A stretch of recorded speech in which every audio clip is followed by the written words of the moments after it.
Hi, all. Thank you so much for joining us today.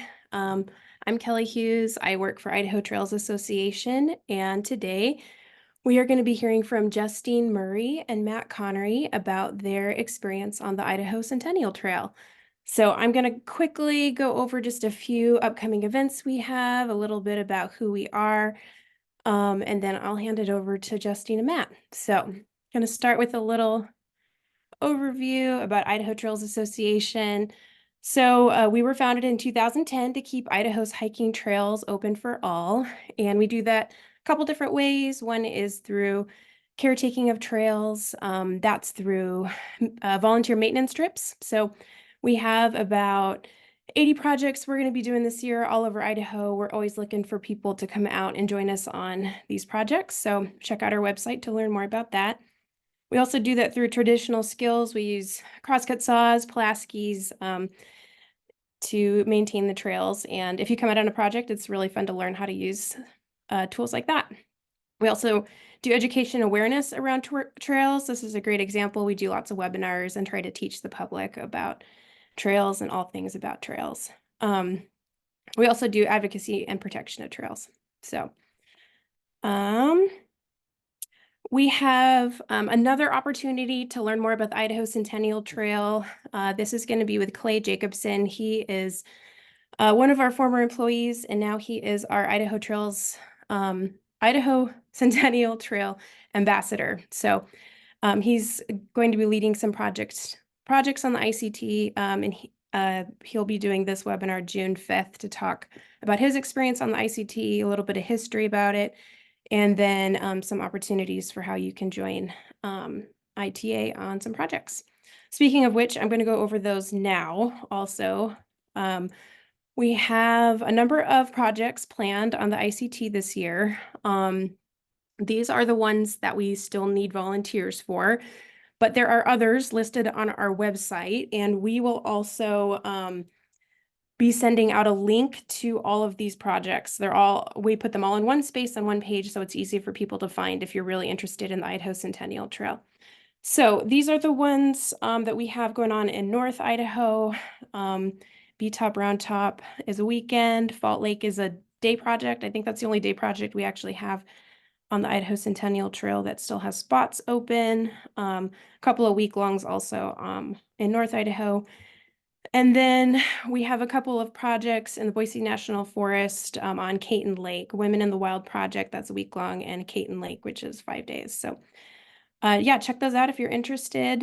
I should have probably done these at the end of the presentation because I feel like you're going to watch a presentation and then get really excited about being on the ICT. That's how I always feel when I hear more about it. So anyway, keep this opportunity in mind when you hear and get inspired about all the exciting things there are to see on the ICT. So we are going to save all our questions for the end. I mean, you're welcome to answer them at any time, but we will be answering questions at the end of the presentation. To do that, you can go to the Q&A icon, click on that, and then type your question in there. So I'm going to go ahead and hand it over to Justine and Matt, and they're going to tell us about their experience on the ICT. All You right. guys ready to go? Yeah, we are. Can you Awesome. guys, you can hear us all good, and yeah, I can everything's hear great. you. Cool. Okay. So thanks, Kelly. We appreciate the Idaho Trails Association and all you do for Idaho. We're grateful to be here. And for all those that have joined, thank you for spending the hour with us. We're really excited, or half hour, however long we get going. We'll try to keep it on the good. So a little about who we are. So I'm Justine Murray, and this is my husband, Matt Connery. And we started the Ethan Murray Fund in 2021.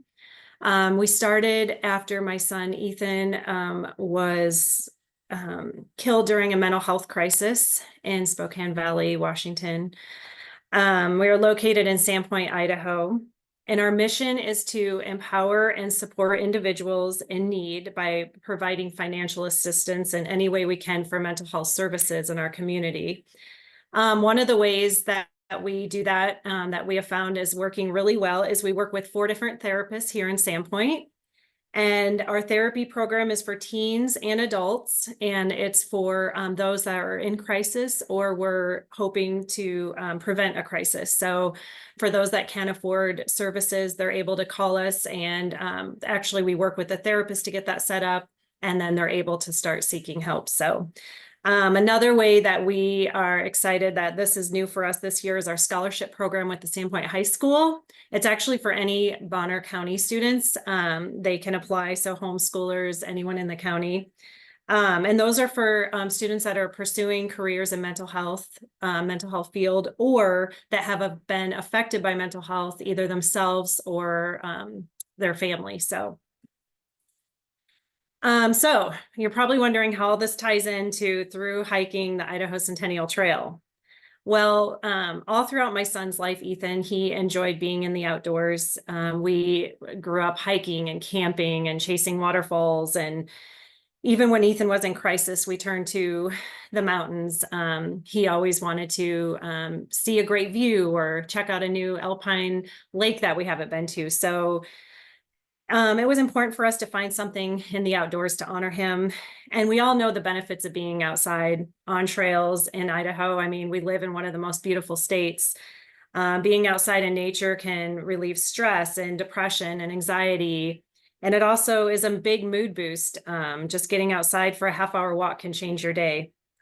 And my own personal reason, it also allows time to grieve. And the best place to do that, I think, is in nature. You have the space, you're not, all the busyness of daily life isn't coming in. So you have that space. And to celebrate Ethan's love for the outdoors. So with that, my husband and I, Matt, decided, why not? Let's hike the ICT. Let's not choose an easy one. Let's choose a very difficult trail that a lot of people don't start on, and kickstart our nonprofit to raise $50,000 was our goal. And not only did we raise $50,000, but we went over that and raised $70,000 by the time that our project was completed. So we couldn't have done it without all of our supporters in the community of Sandpoint and those afar, those we met on the trail. So again, we're just really happy to be here. And Matt is going to start off by telling you a little about the ICT and our journey. And if there's any questions, we'd love to answer those after. So, yeah. All right. Story of our journey. Let's see. The ICT starts on the Idaho-Nevada border and it goes to almost Canada. Wait, almost Canada? Really close to Canada. Yeah, really close to Canada. You walk 900 miles and you end up about a half hour or half a mile from the Canada. And it's so hard because you just want to touch it. So that was. It is. So we hiked from south heading north, and you start your journey in the Wahi Desert. And there's not a lot of water out there, so you need to go and cache water. So we started on June 25th in 2021, and we had some neighbors that drove us down. They had a truck. Make sure that you have a good spare tire and take water for yourself. There's a couple other through hikers that joined us to stash water, and that's Tammy and Casey. And we ran into them on and off for maybe the first 100 miles or so. This is a trail that you don't see many other through hikers. So we stashed our water every 15 to 17 miles apart. And we did the 2.5 gallon like suitcase looking jugs that you buy in the store. And we buried them. And we buried them because there's cows out there, the cattle, it's open range. You definitely rely on that water, so you want to protect it and not forget where it's at. When we're done with that water for the day, the containers, we packed everything out. With those containers, it's great because you can put a little slit in it, cut up your other jugs as you go, and put it all just into one. Yeah, it looks great. I just have to throw in hanging off the backpack, just, Yeah, it's really fun when the wind catches it and slaps you in the face, Yeah. So we started on June 26th on the Nevada border, and it's basically a 2-track road that goes, dirt road that goes from the border all the way to just past Bruno Overlook, and it's kind of right on the edge of the Bruno Oahe oh no, Jarbidge Mhm. Wilderness Area. So you kind of just skirt that. It's really pretty. When we left, oh, big warning stamp on the desert here. If it's raining or other weather, you can run into mud and such. Keep in mind, I hear it's really slick. So even if you're putting water out there, you're driving, you can get stuck. Mhm. We were on the other end of that. We started during heat wave and it was 110-degree weather and not recommended. Yeah, you definitely want to hit that section earlier. Yeah. Yeah, we struggled a lot. Mostly I did.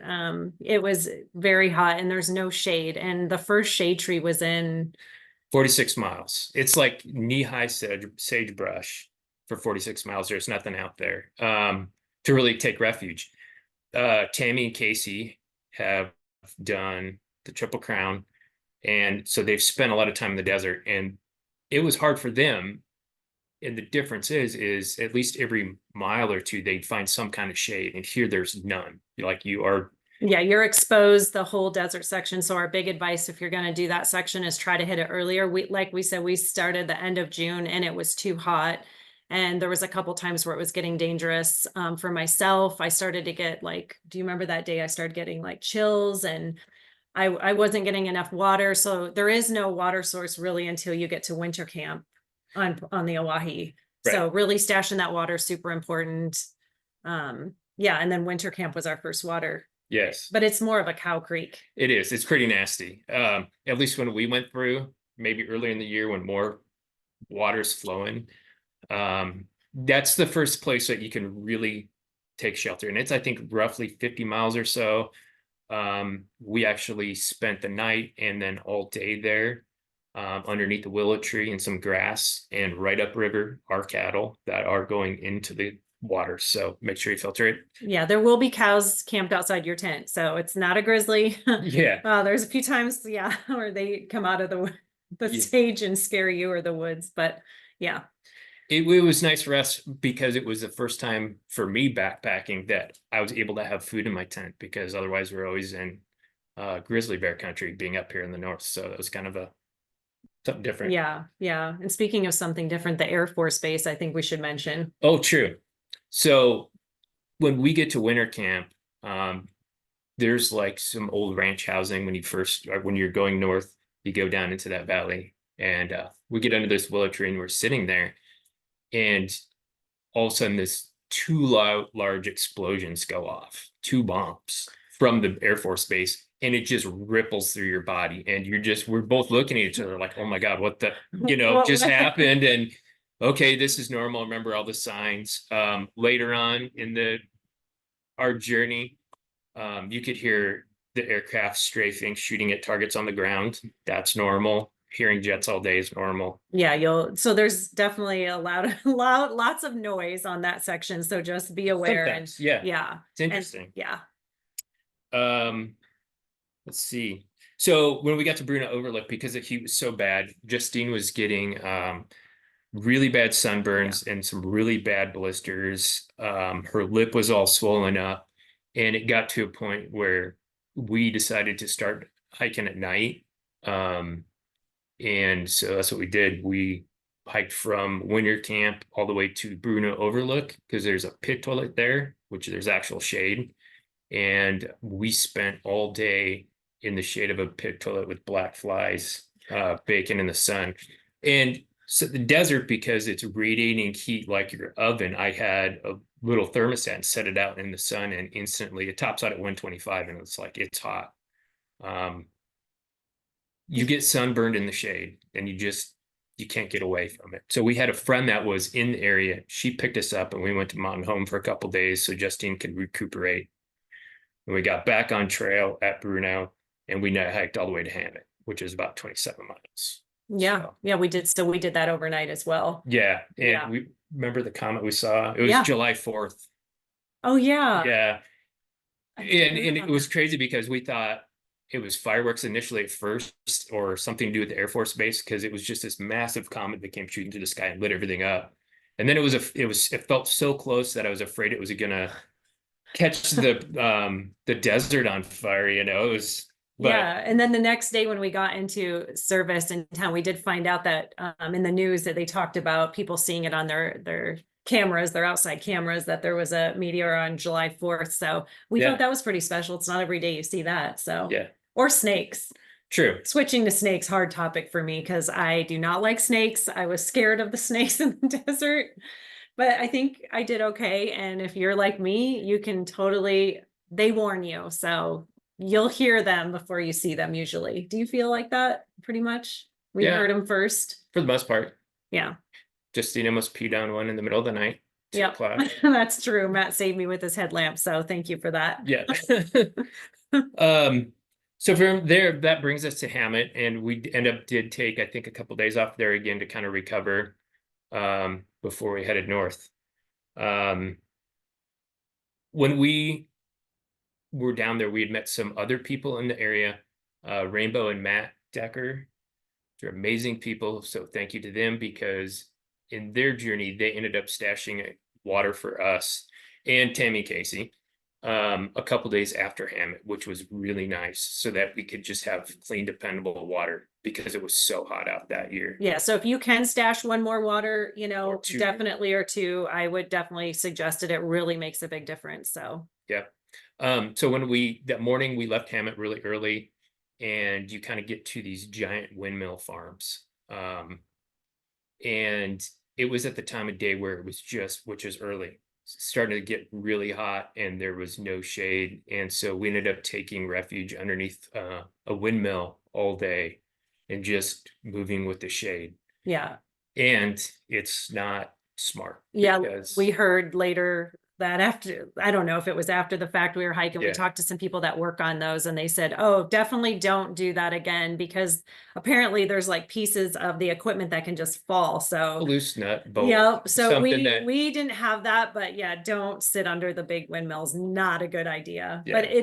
it is those moments though that do tie back to mental health of like you're so hot, you're frustrated, you just need to get out of the sun, and you'll like take whatever measure that is. And sometimes you don't make the best choices. And that was definitely one of ours. We shouldn't have been. So yeah, Right. take heed.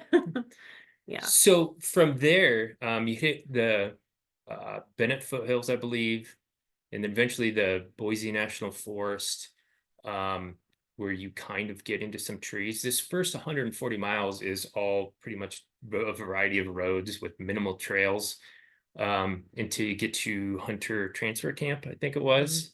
And that's where you first pick up the trail.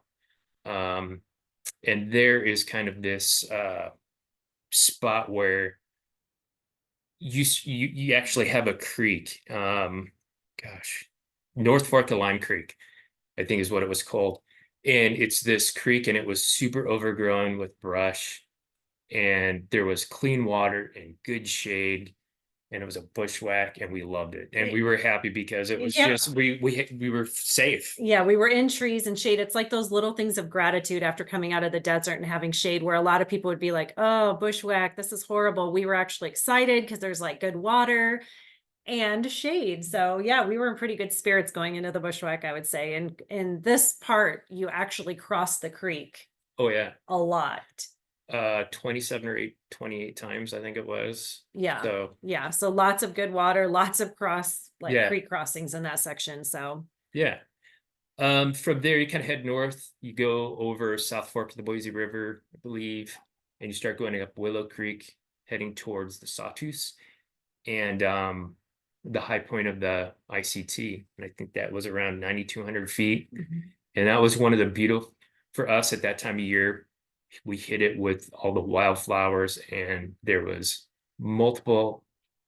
so many hummingbirds, and it was just spectacular. yeah, I think we saw a fox or a wolf. Did we ever decide I think it was a couple wolves. yeah, a couple but- wolves. It was really early. It was beautiful. We took an hour break up there and just sat and had breakfast. And so really, when you get to that spot, hitting it at the right time is everything. I mean, it's just gorgeous up there. It Yeah. was one of my favorite spots for Right. sure. So Yeah.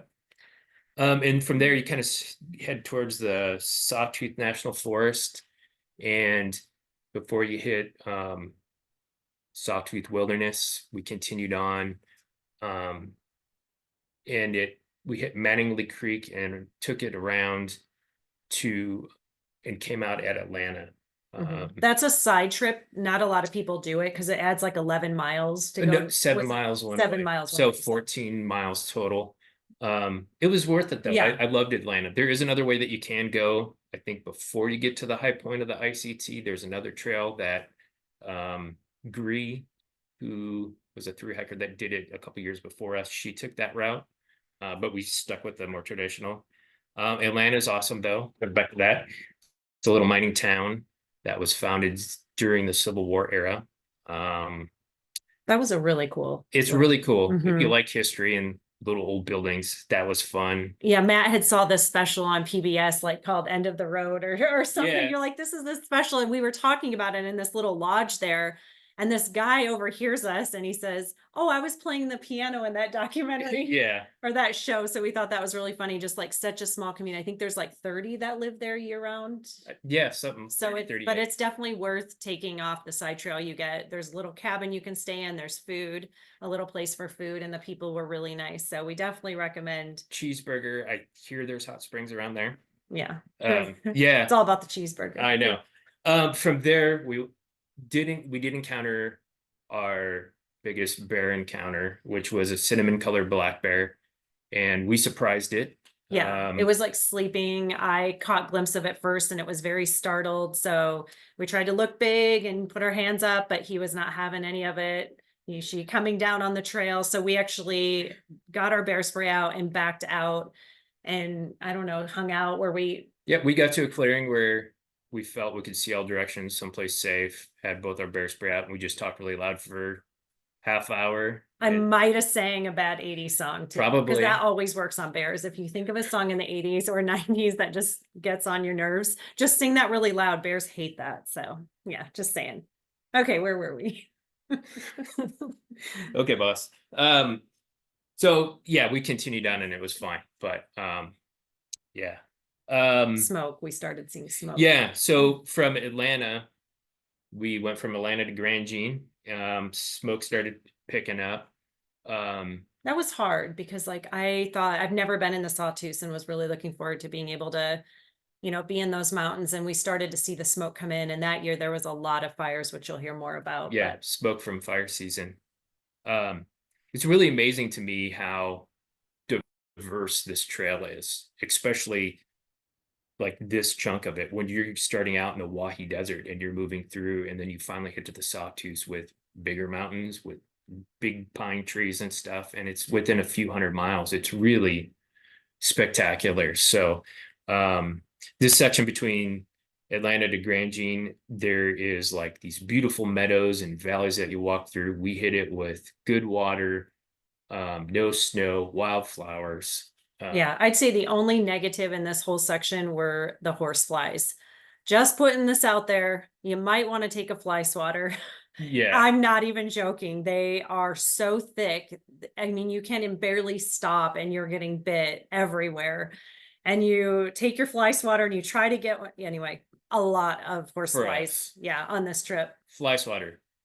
We did pick up a fly swatter in Stanley just because the black flies are so bad. That was like a luxury item. So Yeah. the old school wire ones. Yeah, there was definitely more people starting to show up on the trail around when we got close to Stanley after. Yeah.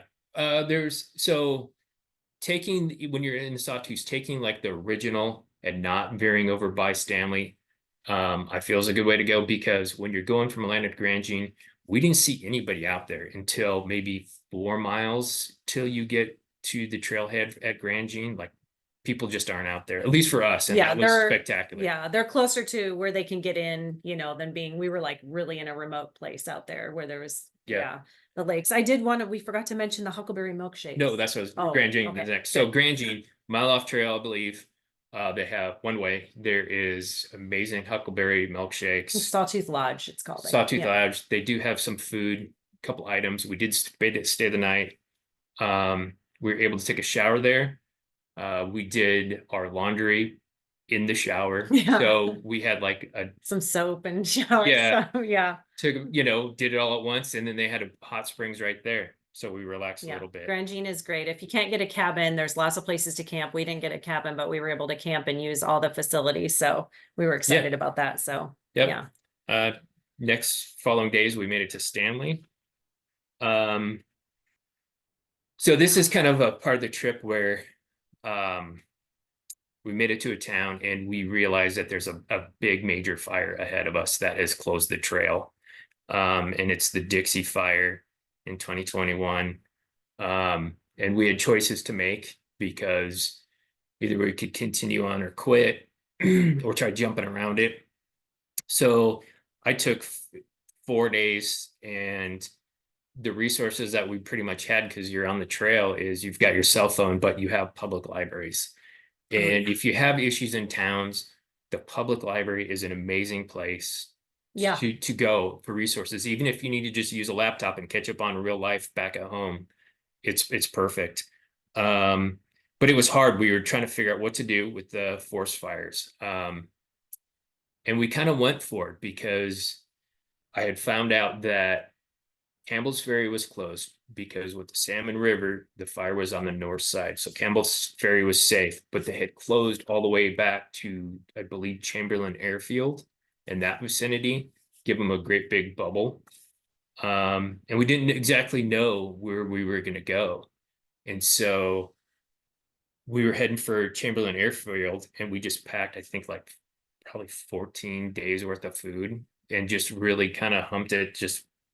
And what we were going to do is get to Chamberlain Airfield, hike east on a trail, do more research as we go with information I downloaded. And we were going to like hitchhike on the Salmon River just to get across, even if I had a bushwhack to try to get back on trail. Yeah, So- so we just went for it. And we should mention this was everything was kind of still closed from COVID. Yes. Even though it was 2021, like the Forest Service stations were hit or miss, some wouldn't allow you to go in. So we didn't have a lot of resources to work with. So that's why we would use the library, try to really would look at all the maps and work through there. So Yeah. yeah. Which maps is a good sense of this? For mapping, I used a app called Gaia, which I can download a variety of trails, and all the maps are old, and so all the maps have variety of information on it, which is really handy because I can have all that saved. I had paper maps and also on our Garmin. So Yeah, we weren't getting lost. His trail name is Map. We should introduce Oh, yeah. our trail names. This is Map. and this is Trail Boss. Yep. And when we get to it in a minute, River Queen. Yeah. So That's to come. yeah. So another thing with like when you're farther out there, it's easier to live than when you come into a town because you start running into private property. So that means you might have to push extra miles so that you can find a place to camp. Or it's even a pain trying to go to the bathroom at times, especially for women over men. It just adds extra challenges. But Yeah. so from Stanley, we started heading toward the Frank Church. One of my favorite sections, by the way. Oh, Wow. yeah, Oh, I loved it. I love Same. everything about the Frank Church. It's amazing. I agree. Yeah. Yeah. So there's kind of a road walk, and then you hit a trail, and I think it's Marsh Creek Trail, roughly 5 miles before you hit the confluence of, the Middle Fork of the Salmon. And there's some great camping right there. Yes, right there. It's kind of like a hidden little spot, but you'll see a little trail too, and it's like a beautiful outcrop right at the confluence. It's great. We actually met some other campers there that were just out for the night, and that was really cool to able to camp on top of a rock, looking down over the river, right at both creeks that dump into it. And I think the people that were camping down from us, we were too tired. I don't know how we're too tired, but they took a swim. There was even like a little sandy beach Oh yeah, to swim. So yeah. yeah. So from here we kept hiking, and you get to Dagger Falls. Oh, Dagger Falls is awesome. On the through hiking, sometimes it's really nice to have some smaller dollars in your pocket so that you can stay in a campground, because that picnic table is amazing. And we find that, okay, we asked this question on trail: would you rather have a picnic table or a pit toilet?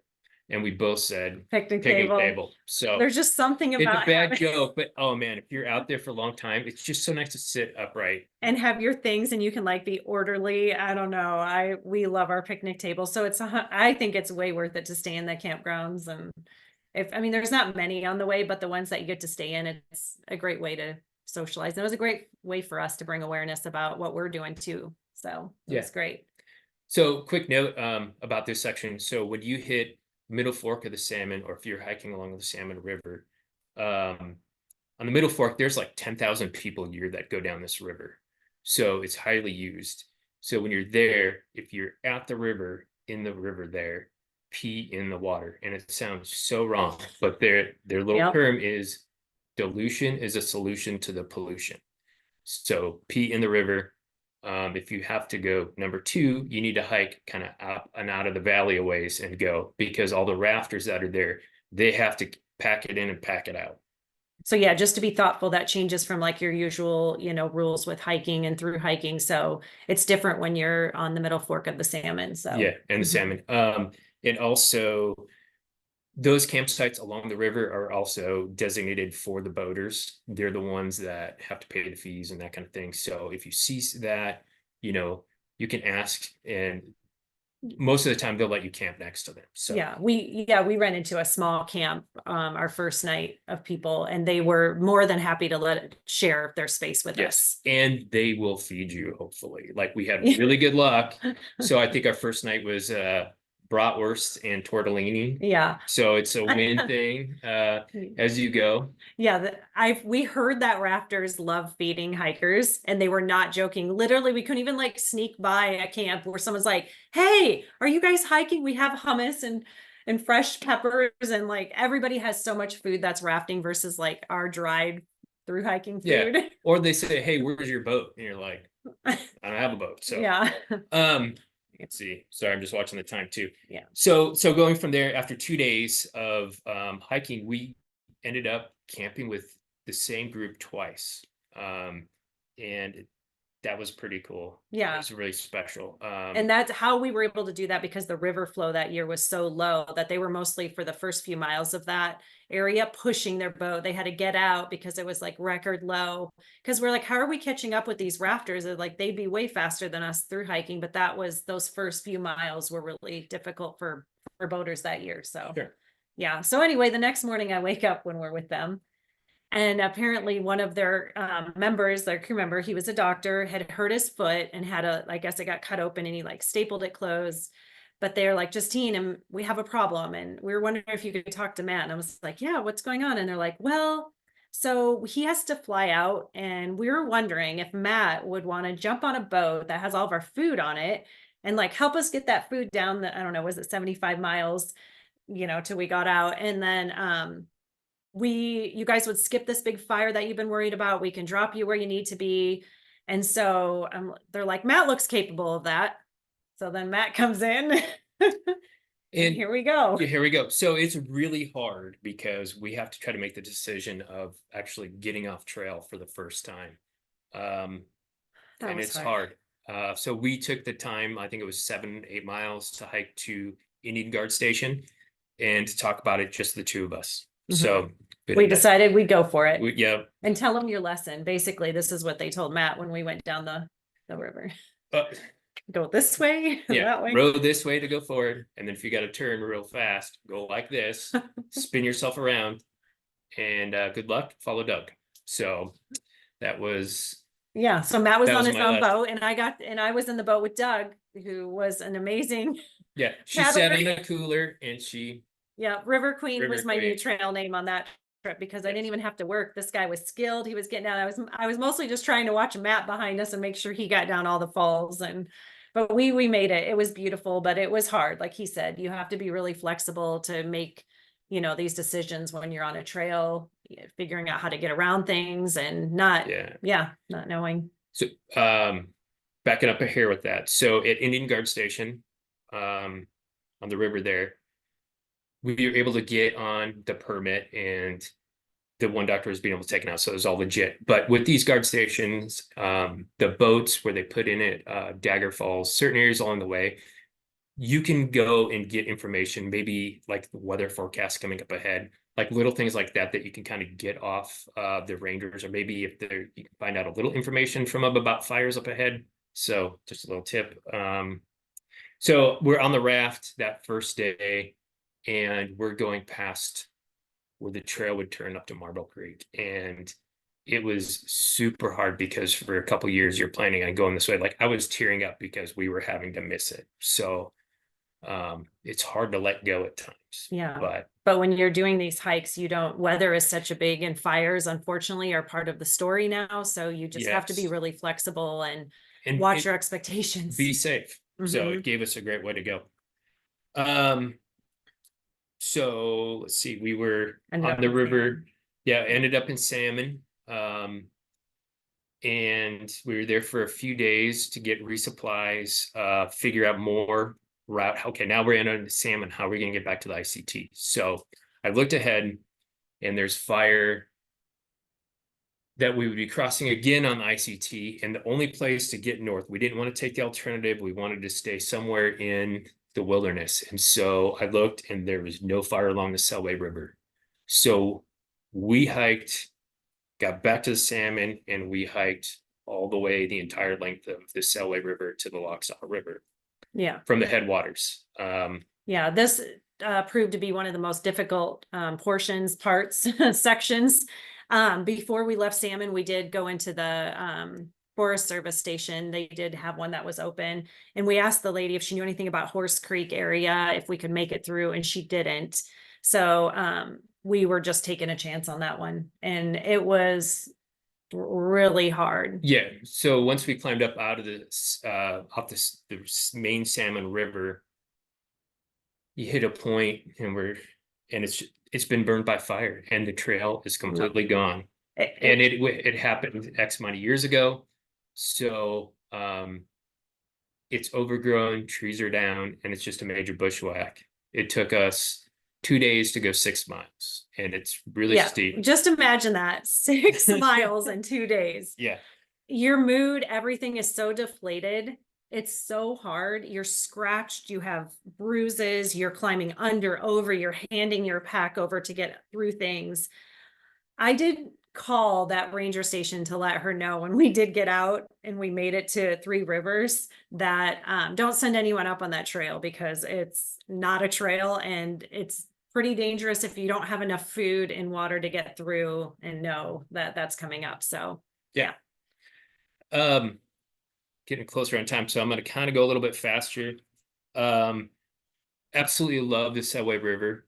I love the fact that once you get to the Magruder corridor and past that, there's kind of like an airfield, a sheer airfield, some ranger stations, almost like every 20 miles.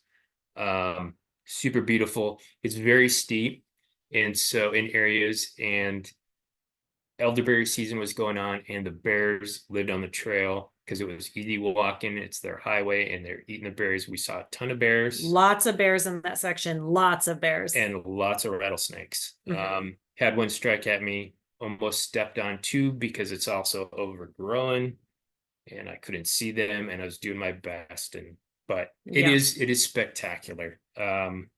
Moose Creek Ranger Station is one of my favorite places on the whole way. I was really bummed that I wasn't going to be able to see Campbell's Ferry, but I got to see Moose Creek Ranger Station. So when you go there, please know that these people are volunteers, and they're putting their time in to help take care of these facilities.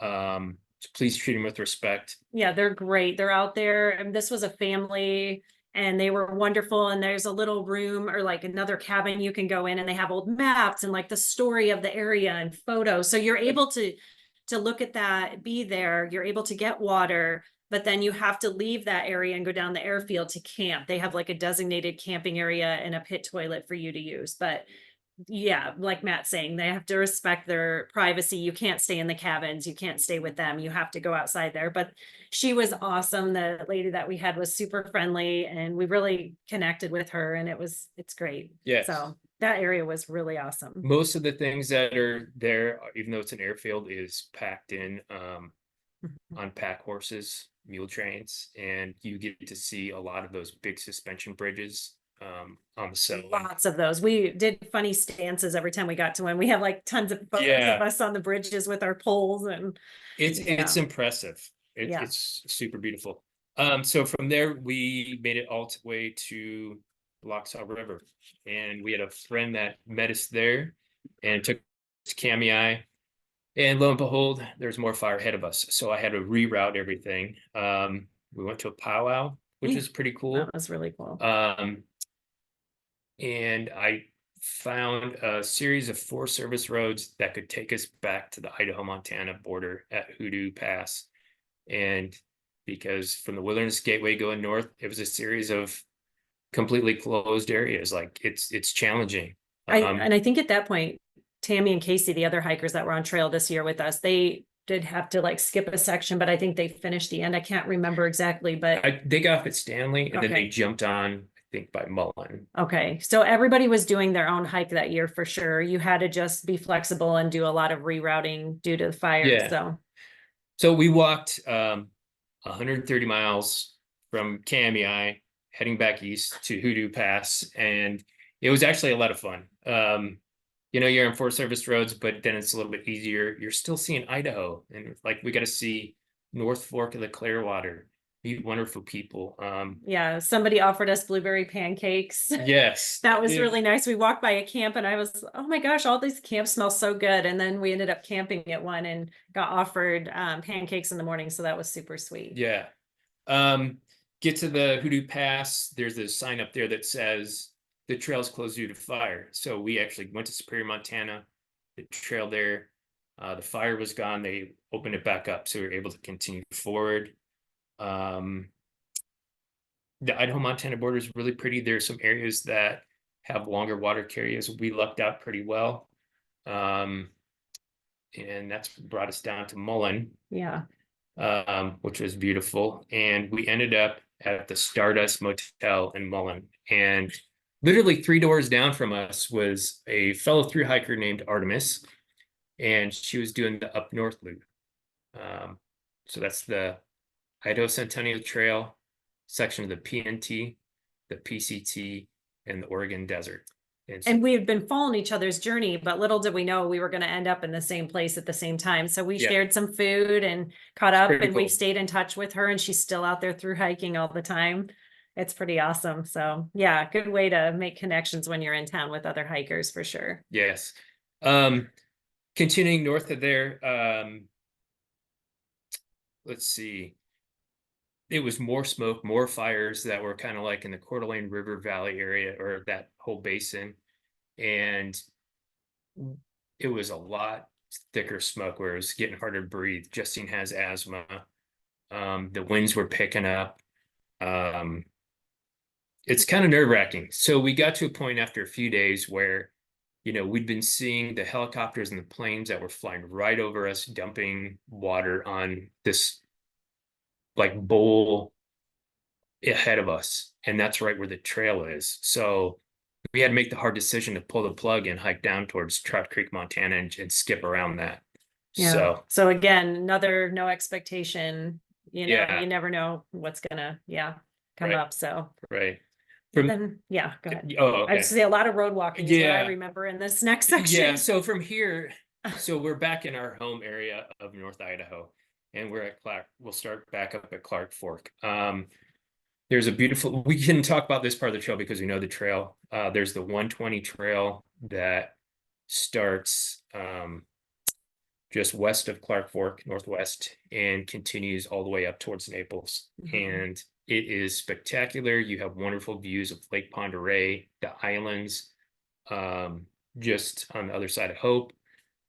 Yeah, we've been hiking up there a lot since we've got off the trail. That was another area that when we got to, there was a fire. We couldn't even hike our favorite trail when we got into our area because there had been a fire. So a fire going still. A fire going. So for hikers doing it this year, there is definitely a big burn section now that's new. So right.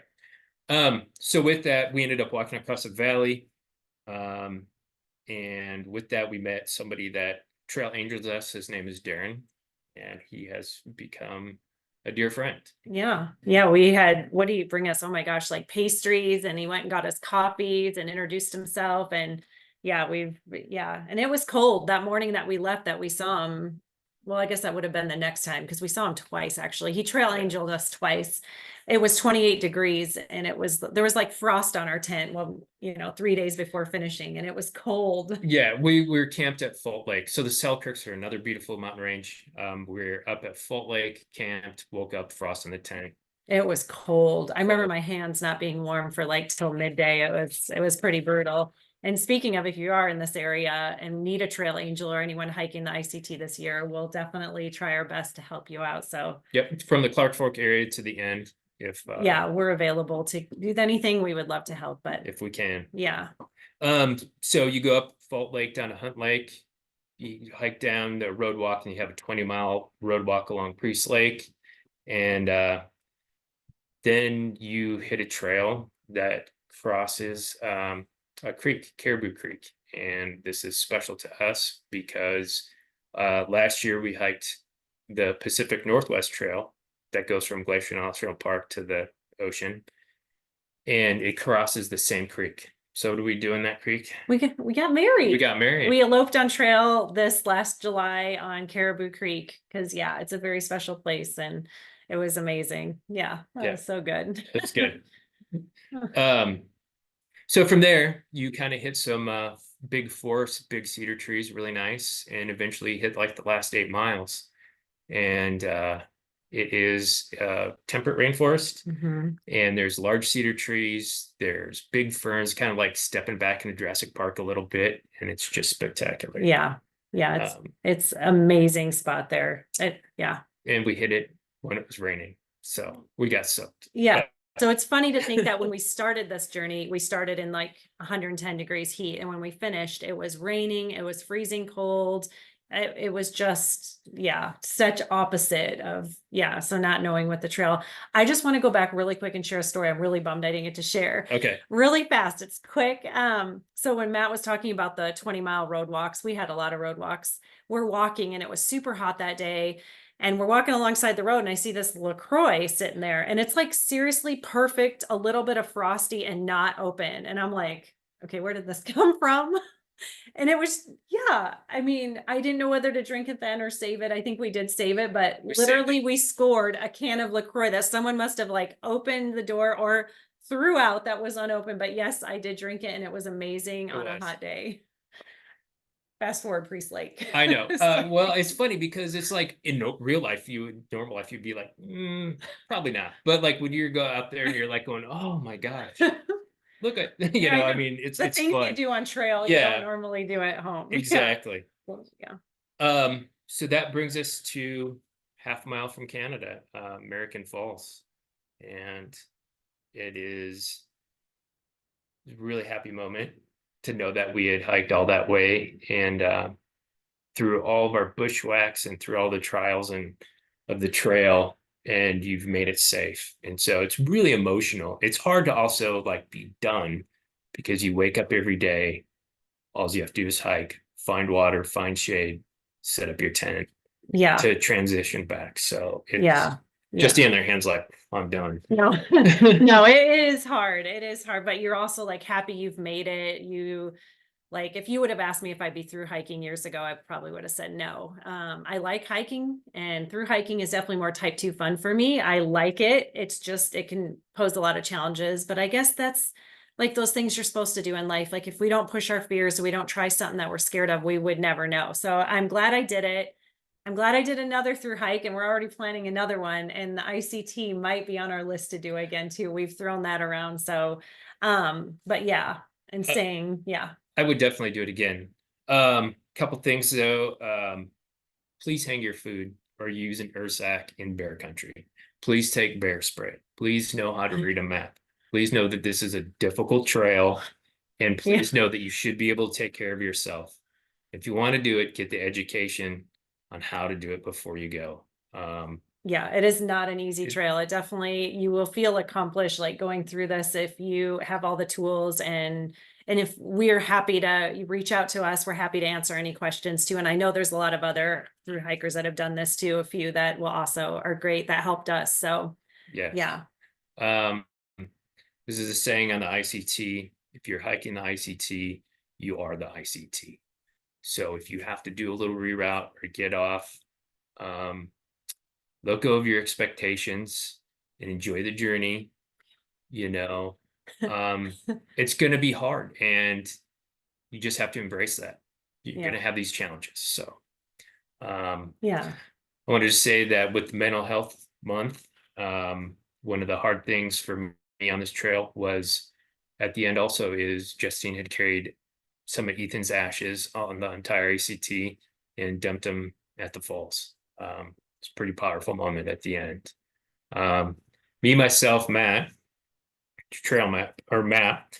I'm trail boss. Yeah, trail boss. Sorry. I'm a suicide survivor. I have depression, anxiety, and insomnia. And I help offset these on trail and with backpacking, through hiking, and nature. And that's what makes my life right. Yeah. And her. Yes. And our dog. And our friends and family. So yeah. So thank you guys for listening. And we definitely highly recommend getting outside as much as possible, because it really does help your mental health. And for Mental Health Awareness Month this month, we're doing a lot of that. We also have an event that we're going to be doing this month at our local Pine Street Woods called Hike for Ethan. So you'll be able to read more about that. I think Kelly put it in the notes. So thank you so much. Shout out to Connexu Land for us. Yes. So Kelly, if there's questions, I'm going to hand it back over. Awesome. Thank you guys so much for talking about your journey, and it's really exciting. It's so inspiring to hear what you did. And I know everybody who's on here, I think if you heard anything you said, you'd be excited to try a little bit or try some of it or try the whole thing. So I really hope that what you guys said have inspired some people to even just get out there and hike, even if it's not on the ICT, just hike where it's close to you, because it really does do a lot for mental health. I know that a lot of people, everybody who is a part of our organization, that's a huge benefit to coming out and working with us, a huge benefit just going on a hike anywhere. So we do have lots of questions. So someone asked if you could talk a little more about the work of your organization. I know you guys have talked about it, but if you want to expand a little bit, I'm sure everybody would be very excited to hear what you have to say. Yeah. So we started in 2021, full on with our ICT hike and raising money. And this was I guess not a traditional way of fundraising, but it actually works so well that it's becoming a big part of how we're fundraising for our foundation, is people are out doing adventures and donating to us and getting outside. So it's been really cool, but we can talk about that later. But yes, so some of the work that we've been doing is we do a lot of collaboration with other local nonprofits in our area, because I do believe the more you work together, the more things that can get done. So we work a lot with Bonner Homeless Transitions. We work a lot with NAMI Far North, which is the National Alliance on Mental Illness. We do a lot locally with our Sandpoint food bank here in Sandpoint. So we make backpack kits for those experiencing homelessness. We've made shower kits for the food bank as well. We serve in Sandpoint around 200 homeless, those experiencing homelessness every month. So the food bank does. The food bank. So those are one ways that we try to fill a gap. So we've done those. What are some other things? Our scholarship program is new.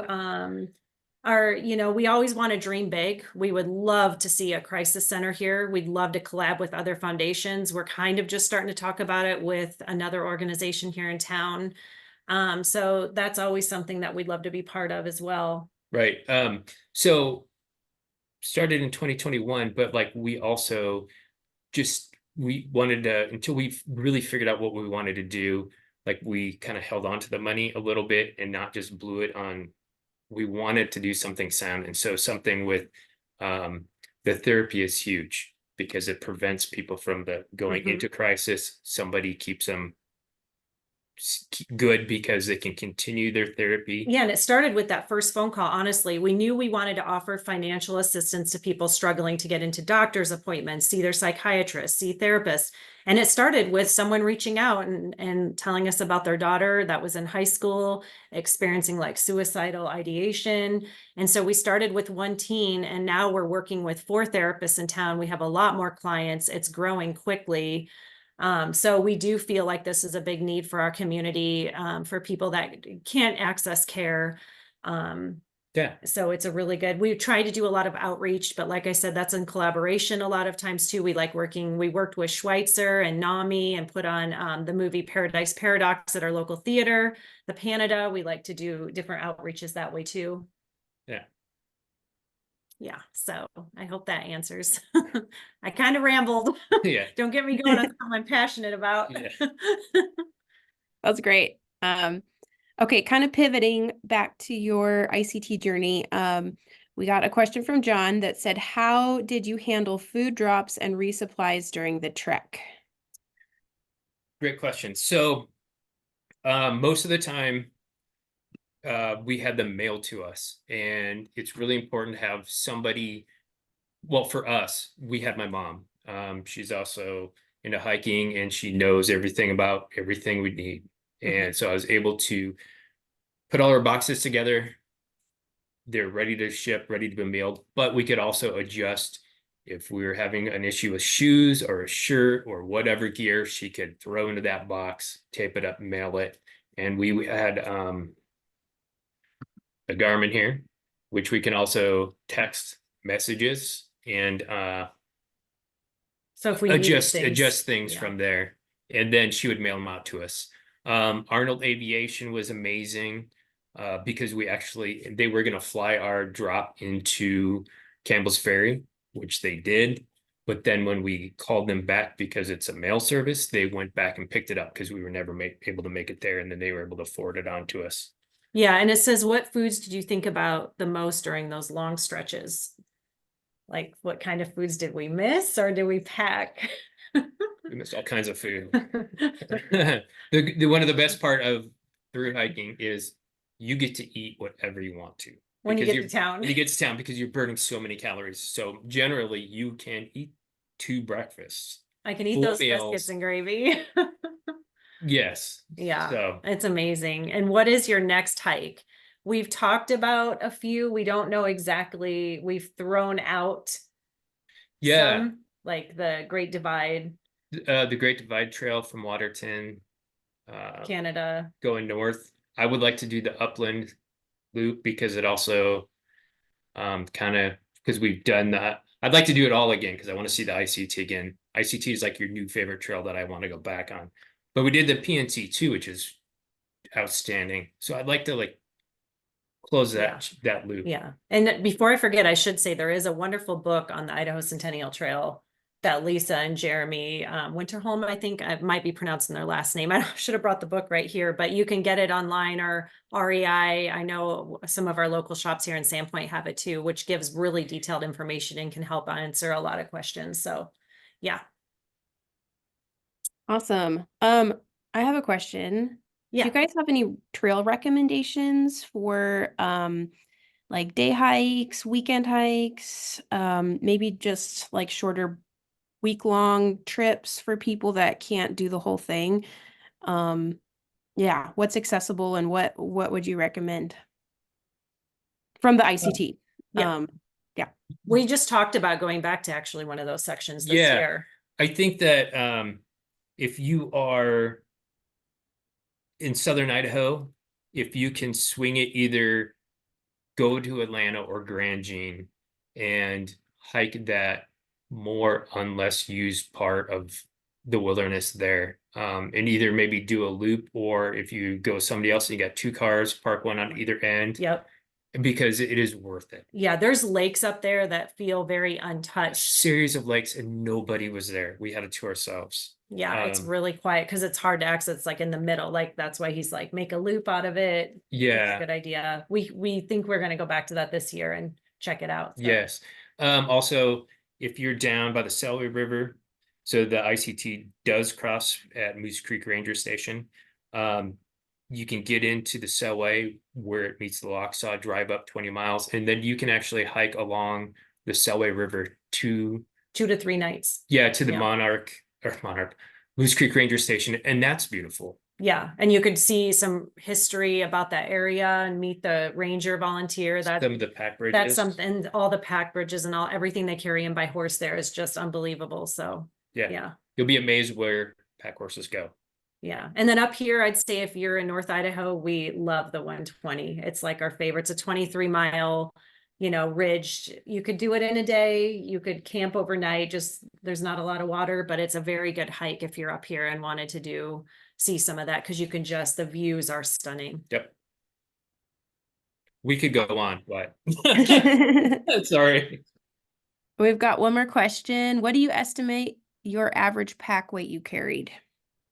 Okay, and I think we see one more up above it too. Oh, I think you we already already did that. answered that Nope, one. you're good. Thanks, Melissa. That's a good question. I would say Justine's was around 30 pounds and mine was probably 35 to 45. And it all had to do with in the desert, we each started the day with 7 liters of water, and we were out of water by the time we did 15 miles. did 15 miles because it was so hot. So our packs were heavy there. Those days when we were heading out to do those 14 days, where we had enough food for 14 days because we didn't know what to expect. There was a couple of those like heavy food carries. Yeah. Yeah, we do take a mattress and sleep on a nice cozy bed. Some people think that's not the best for weight, but we enjoy our sleep and we need our sleep. So we definitely go comfort in that. Yeah. So because there's 2 of us, one tent, we each have an air mattress, but we have a quilt, a 2-person quilt that we sleep with, and That's great. It saves space. So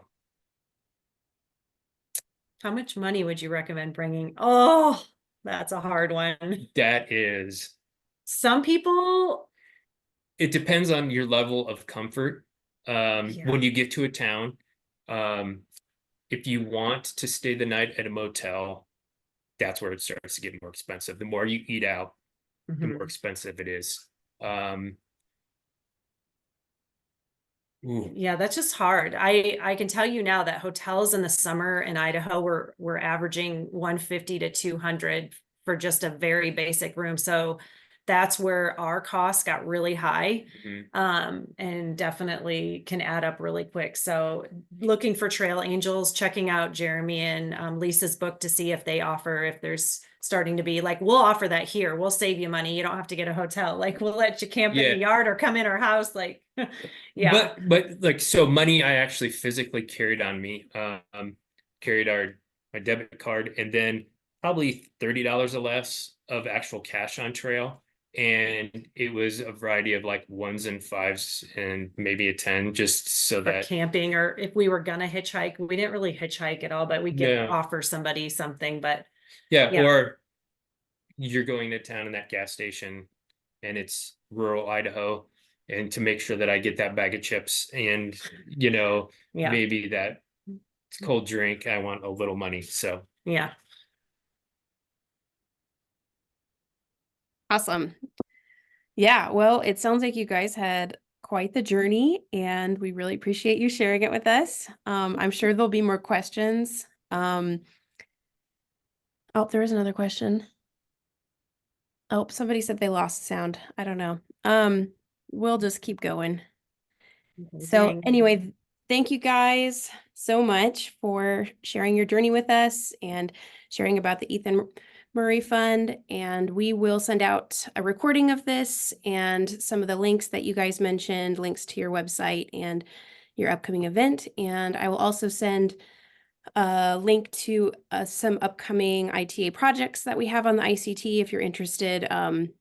Yeah, as you heard, the maintenance on the ICT is really hard, and we're always looking for people to come out and work on projects with us. So we'll be sending that out. And yeah, once again, Justine, Matt, thank you so much for joining us. We really appreciate it and excited to see your future journeys. Thank you. Thank you for having us again, the Idaho Trail Association, and everyone that joined. We're very grateful you spent the hour with us. Thank you. Thanks for listening to us ramble. You guys did great. Thank you so much, guys. Thank you. You bet. Bye. Take care.